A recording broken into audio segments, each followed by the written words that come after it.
What a week. In case you missed it, this week was HubSpot's annual conference, Inbound 2020. And I was lucky enough to cover the sessions live for Search Engine Journal. But I was also lucky enough to catch up with Meghan Keaney Anderson.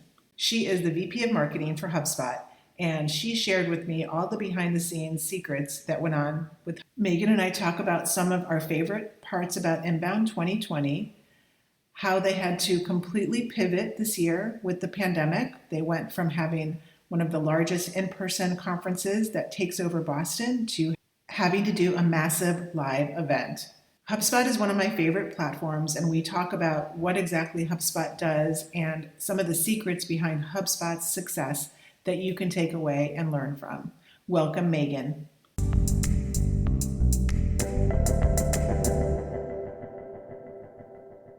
Hi, and welcome to another episode of Social PR Secrets. I have a special guest today, Meghan Keaney Anderson from HubSpot. Hey, Meghan. Hi, I'm excited to be here. Yes, what a week. So this was Inbound just ended, and we're here to kind of talk about the highlights and maybe just first give us a little bit of history and how your week went from your perspective.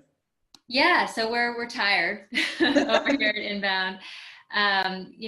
I think that, so a little bit of background into the event itself. So Inbound is an event that we've been holding at HubSpot for quite some time. The first Inbound was actually held in 2012, and it has evolved over the years, grown from a very small gathering of just a few thousand customers to last year we had about 26,000 attendees. And so it's really sort of grown year over year and become this thing that is actually much bigger than just a HubSpot event. And that's been to our liking because we never wanted it to be just a HubSpot focused thing. We wanted it to certainly have elements of HubSpot, but also to become this experience that could be much more immersive, much more multifaceted and layered, and speaking to all the different angles that a marketer or business leader or sales leader could care about today. Well, I can tell you that I'm a huge fan of HubSpot. I remember when HubSpot first actually started, and I was speaking at Search Engine Strategies, and it was just like, what an amazing idea. And so the evolution of watching HubSpot grow to what it is today has been awesome. And I used HubSpot materials in my class that I taught at the University of Florida, social media management. I would require them to take certifications from HubSpot as part of the midterm. And now, we use HubSpot at the Buyer Group Agency. So it's, I'm like all in. And I went to Inbound for the first time a couple years ago, and I was like, whoa, this is the biggest conference experience. And when I say experience, it really isn't just a conference. It is an experience. You guys go way above and beyond with everything. Yeah, I mean, we wanted to feel like that. Like it's amazing to hear you say that. We wanted to feel like a mixture of learning and connection and being creative. The really magical thing about the audiences that we work with, marketers and sales leaders and service leaders and startup founders, is there's this common thread that they all have, which is a really strong desire to self-educate and to learn and to always get better and grow better as professionals and as people. And we get to tap into that every year and really feed off that energy. Yeah, so I was part of this year's Inbound, but it was in a very different way. So talk about how the behind the scenes, how you guys had to pivot this year. Yeah, so Inbound has always been an in-person event. We always hold it by the seashore in Boston, and it feels special in that way. You get to see people walking through the halls, you get to engage with them, you get to run into them late night at the after parties, and it's this really whole takeover of a part of Boston that feels very tied to that location. But as we got closer into the event this year, health and safety is always our top concern. And as we approached the date of Inbound, we realized that the health risks of large gatherings were still very evident. And we just felt like the decision was very obvious that we needed to go virtual. Now, we wanted to go virtual, but we didn't want to just copy and paste a in-person event to an online experience. We didn't just want to host a bunch of Zooms. I love Zoom. Zoom is how we live today, but we didn't want to just host a bunch of Zooms and call it a day. So the team actually ended up having to really re-envision what the experience was going to be from the ground up with very little time. So we ended up with this immersive platform where you could choose your own avatar, pick out their outfit and really personalize them, have these interactive animated experiences with other attendees. We enabled it so that you could pop out the window and literally take the event with you as you wandered around the internet to Twitter or other sites. And then things like we always have a comedy stand-up show at the end of Inbound. And that's a tough thing for a comedian when you can't hear laughter. So we changed up the format of that and made it, again, more of like a game show type thing. And we changed up the format a lot of the talks, introduced meetups in a different way. And so I think the bottom line here is it became important to us to not just replicate what we had always done and to use this as an opportunity to get creative and to really rethink what it means to engage and have an experience at an event like this.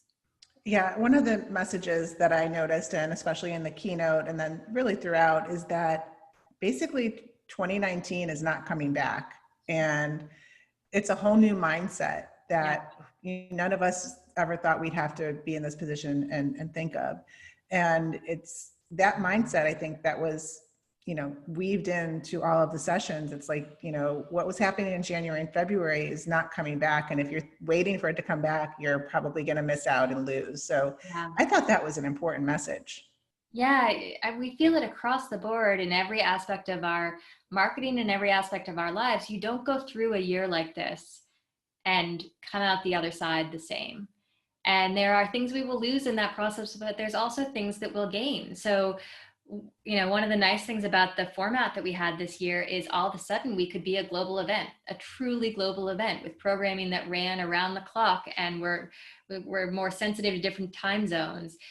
We could reach a broader audience, people who wouldn't previously have been able to afford to fly to Boston and stay at a hotel all week. And so there's benefits in the change. And we really tried as a business to acknowledge the hardship of what's going on right now. And in that process, though, also look to where the world is moving and try to let that be our beacon to help pull us through this. And there's some exciting stuff in there too. What was your favorite part of Inbound this year? Well, I really loved Kerry Washington spoke with our head of Inbound, actually, Kim Darling, who is the brain behind all of this and deserves a ton of credit. They spoke in a really casual setting about the importance of voting this year and every year. But I thought that conversation was both, first of all, it was just nice to have a moment of quiet in all of this. And also I thought it was very authentic and purposeful and important of Kerry Washington to do. And so I was really glad that she came. She was probably my favorite part. I also I got to work on the HubSpot Founders keynote, and we pre-recorded that one, and we pre-recorded it at Fenway Park, which is a big Boston landmark. And I've never been in Fenway Park when it's completely empty. And so that's kind of a personal favorite of mine. Yeah, that was actually my favorite part too. Oh, good. Yeah, for sure. Yeah. So as VP of marketing at HubSpot, what's happening in your role? What's your day-to-day like? Yeah, so I mean, we're in the process of planning for next year. This year has certainly stretched the teams again in ways that have been really hard sometimes, and then also in ways that are sort of opening up new insights and opportunities. I think one of the things we've been really amazed at HubSpot is, back in March when all the offices started to close and send people home, we wondered what that would mean for marketing. We wondered what that would mean for the engagement that we typically do with our customers. And we wondered if closing offices meant that people were going to disappear, and that our traffic numbers would fall, and that our engagement rates would plummet. And one of the magical things that we found was that actually quite the opposite happened. We Yeah. saw heightened traffic than we'd ever seen before. We saw a ton of engagement, particularly in HubSpot Academy, which, as you mentioned before, you've taken certifications. With tons of people trying to retool and use this time to maybe make a career pivot and pick up some new skills. And what we found was we might have all been home, but we weren't gone. And there was a real genuine interest from our audience. Maybe they were trying to feel out their budgets, maybe not making a ton of purchases right away, but they were still engaging.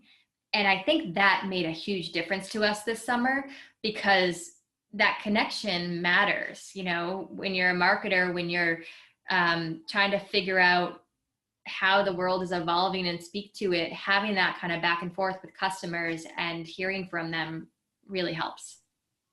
Yeah, and I feel like the timing of inbound was perfect, because I think everybody kind of needed to hear, just for example, the critical email marketing session that I went to yesterday, you know, to see the difference between, okay, this is where we were pre-COVID, and this is now all of this research of what's happening in email marketing during COVID. And this is, you know, if you're still operating pre-COVID, you're, you know, need to adjust for sure. So I think just as marketers and, you know, brands, like, it was really good to hear from all of these different experts on, you know, how we have to pivot, what's working now that didn't work before. There's been this motion, I think, this year of like zooming in to deal with the crisis at hand, and then zooming out to try to understand what it all means, and then back in and back out. And I think that inbound does give you that chance to say, okay, here's what I know is going on in my industry. I know that remote work is a thing and could be a thing to stay forever. I know that entire industries are being reshaped, and my customer base may be changing. I know X, Y, and Z about today's reality. And then trying to extrapolate that out to figure out, what does that mean for the way people shop and buy 6 months from now, a year from now, 18 months from now? And when you get fascinated with that and you pull the thread to that, I think that helps you see a way through all this. Yes, definitely. And I want to ask you, what is the secret to HubSpot's success? But before we go there, just so for the audience that might not know exactly HubSpot at its most basic form to HubSpot at its most advanced. And, you know, inbound is kind of like this, like, you know, kind of separate umbrella, but what's HubSpot in its most basic form? Yeah, so HubSpot is a CRM platform that has all the tools that your customer-facing teams would need to engage with customers. So there's a marketing hub and a sales hub and a customer service hub, and a CRM that underlies all of that to try to give you a central view of your customers. That's the technology platform. But we always talk about HubSpot as like, yes, we are a set of tools, we are a CRM platform, but we're also an ecosystem of people, of providers, of integrations, and we're also education and philosophy about how do we think about not just growing bigger as businesses, but how do we think about growing better? How do we make sure that our success is in lockstep with our customer success?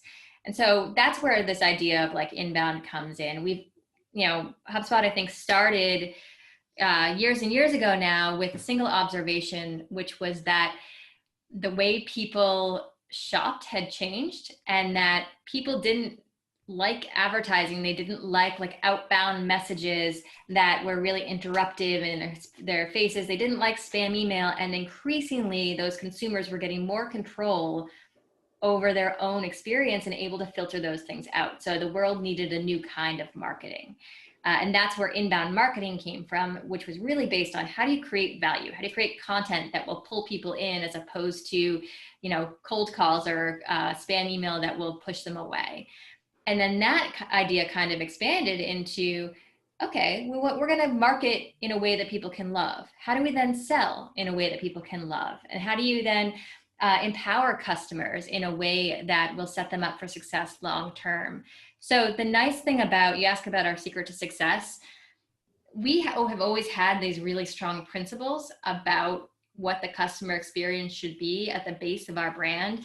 And so when everything went out the window this year when there was crisis and there was a lot of uncertainty about what to do.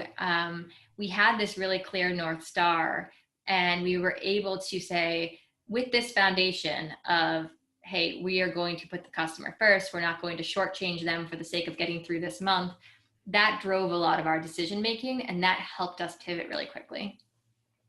Well, one thing that I think is HubSpot's secret to success is you guys are just you give so much from an educational standpoint.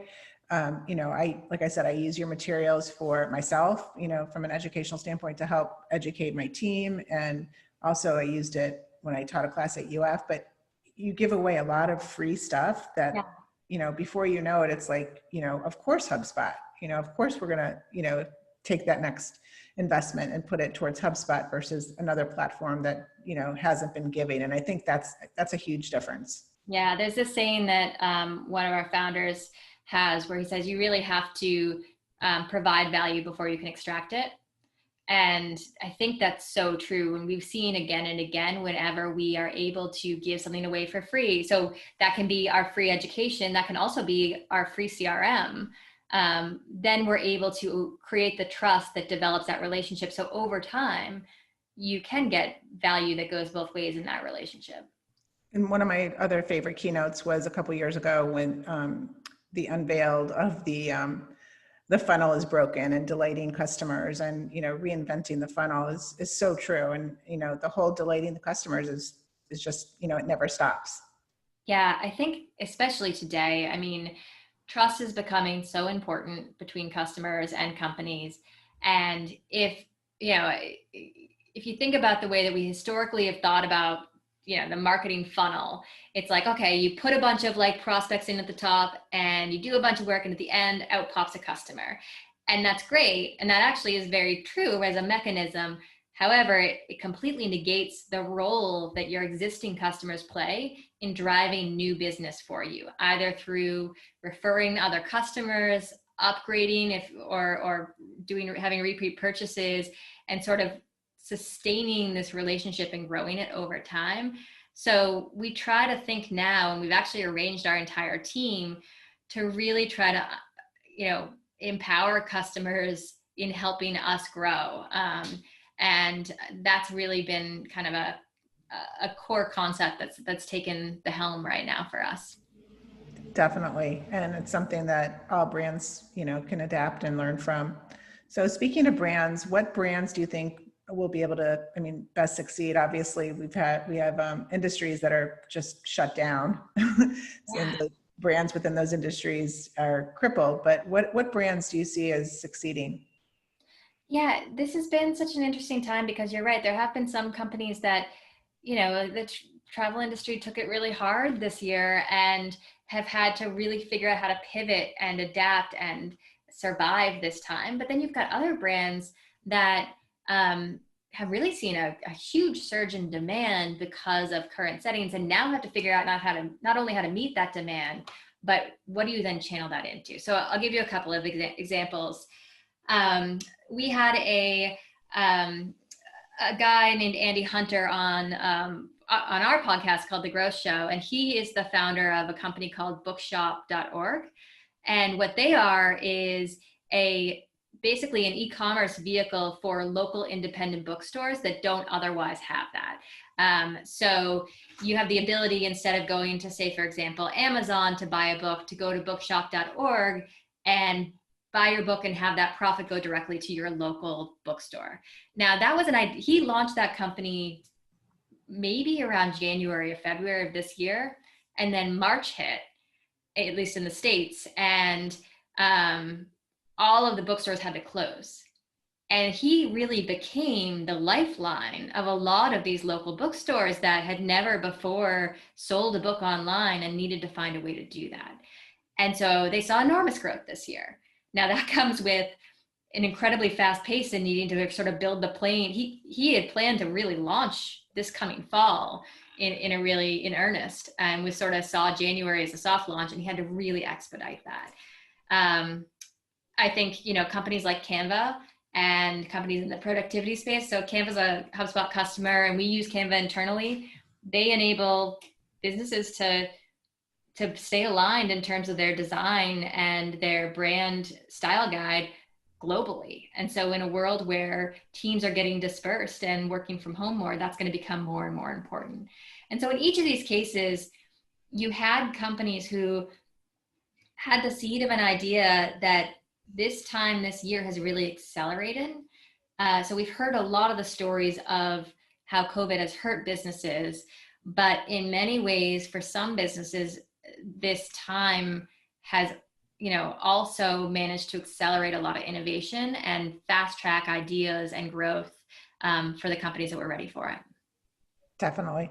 There's a lot of numbers pointing to digital marketing and the opportunity within the industry. So what advice would you give someone just starting out in digital marketing? Mm-hmm. Well, I think that the biggest thing is having a foundation of understanding who your customers are. So, it's why a CRM is at the root of all of our marketing, and it's why it's at the root of our product line, because having a way to understand, have a single view of all the different interactions that customers had, whether it's a website visit or an email open or a conversation with a support rep, that universal view then becomes, your ability to build that relationship over time and to report on it and to understand it and to model off of it. And so I think making sure that you have a strong foundation, of a strong technical foundation is important. Then beyond that, I think it's looking to what are the channels that are going to work for you. You don't have to do everything. You don't have to get on TikTok just because some other brand is on TikTok. You don't have to, jump into account-based marketing right off the bat. Try to find out what are the couple of the things that are going to move the needle for your business and reduce the friction along those paths.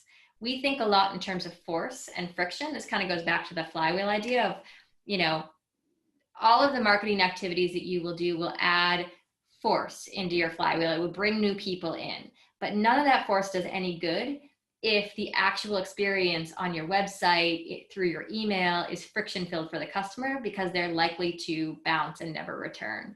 So you have to have this dual strategy of both a ton of marketing activities that will drive force, but then some really thoughtful,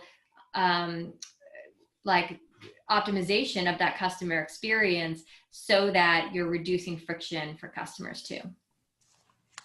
One of the things that you pointed out about the CRM, I think is critical. And it just amazes me how many agencies, digital marketing consultants even, that don't have, very successful ones, don't have a CRM system in place. Yeah. And it's almost like, think about it, like how much more successful and organized you would be inside if you started with a CRM from day one, or you implemented one. Yeah. And it just, it's a game changer. If you don't have the benefits of a CRM, it's like crippling. Like how are you operating your business? You just don't know what's going to work, what's working and what's not without it. And you don't know who your buyers are and what's motivating them. And all those are things that can really help you get very precise and very effective in your marketing. So it's well worth it. And especially now that there are, for startups, there are free, HubSpot's got a free CRM. There are low cost CRMs out there. It is the first brick that I would put into the building of my tech stack, and then add in everything else on top. Yes, totally. So Megan, I know that HubSpot has a crystal ball. Can you tell us what are the future trends that you are seeing? Yeah. Well, I think that, let's see, that's a big one. Where to begin with that one? I think that work is changing, and because work is changing, the B2B buying experience is going to change. Home is changing, and because home is changing, the B2C buying experience is going to change. And I think that we are going to gravitate towards situations that are easier, easier to buy, easier to engage with, and also situations and companies that we really feel like we've got a trusting relationship with. I think that you will see one of the trends that we are seeing now is a focus being put on companies really having a set of principles and values that they put out there, and customers really gravitating towards that. So we're thinking a lot about that and trying to voice our opinion more when it comes to the things that matter to us, the ways that we think are the right way to grow and do marketing, and the ways that we think should be left in the past. So I think it's like, everything is moving online. And so that means you're going to have a more focus put on making that an easier, more seamless experience. Trust and affinity for companies and loyalty to companies is mattering more. So that means the story that you tell, the values that you hold matter a lot more as a business. And ultimately, the ability to adapt and pivot is paramount. And so, whether you are a 5-person startup or a 5,000-person corporation, you need to be able to know that you can read the situation and pivot, as some of these companies have done, really easily, and that you aren't getting weighed down by old processes, old technology, old structures that are getting in the way of that innovation. This is a time of very rapid change. And I think the most agile companies out there will win. Definitely. And so where does HubSpot fit in? What are some easy access points that somebody could just kind of dig in at an appropriate time right now? Yeah, I think there's a lot of ways that you can get engaged with HubSpot. For starters, you mentioned it before, we've got this incredible, I'm biased, but I've taken the classes, so I think it's incredible, educational arm in HubSpot Academy. And so if you are an individual who is looking to scale up, to maybe switch industries, to learn a new area, Academy is a great place to start.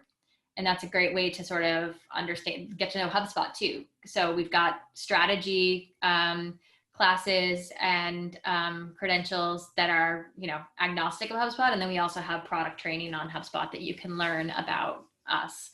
From a technology standpoint, I think we made some really exciting announcements, again biased, but exciting announcements this year with releasing an all new Sales Hub Enterprise, which kind of pays off on this promise of being really advanced, an advanced CRM, but with the ease of use and the usability that will make it easier to adapt to rapidly changing times. Again, so often we get these like really powerful pieces of technology, but nobody can use them and nobody likes to use them. We're trying to thread that needle between power and ease of use.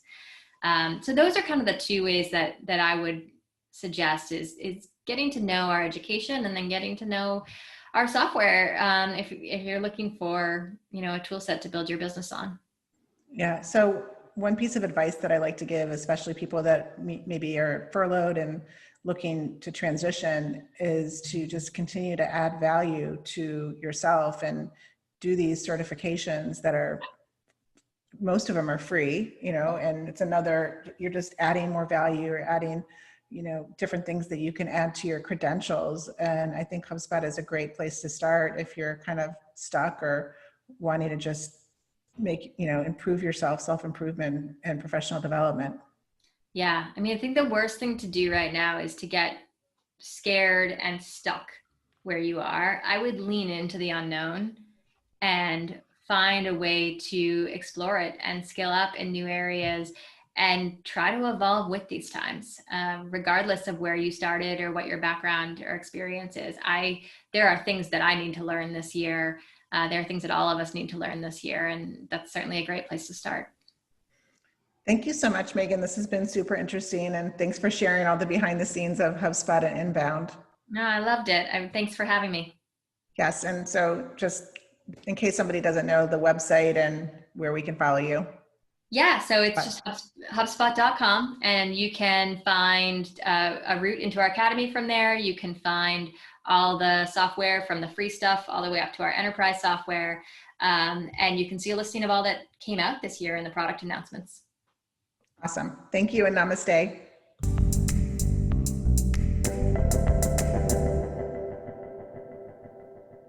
Thank you for listening to this episode of Social PR Secrets. If you like what you heard, check out the book on Amazon or follow our blog at socialprsecrets.com. This episode was sponsored by The Buyer Group, a social PR agency striving to keep our balance in the digital world, practicing public relations, social media, and search marketing, while occasionally drinking a glass of wine or two for the best creativity and results. Thank you all for tuning in. If you would like to get a free chapter of Social PR Secrets, go to socialprsecrets.com/free.